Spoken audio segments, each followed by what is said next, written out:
So these are two of my favorite squirt blasters that we've been using this year. This one, I guess it's called the Superior, and it has a battery in the back here. This one has the operation where when you pull backwards, it squirts.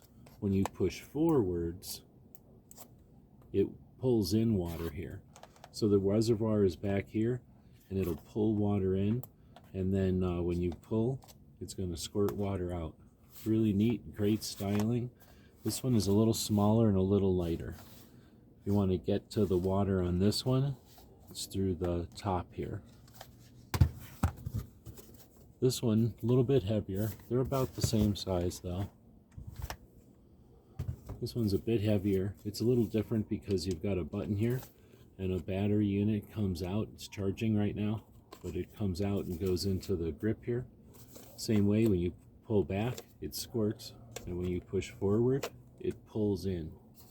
This one has an opening on the back here with an O-ring gasket to keep it dry. Really nice styling, kind of like a laser blaster. They both come in a couple of different colors as well. Hope this helps.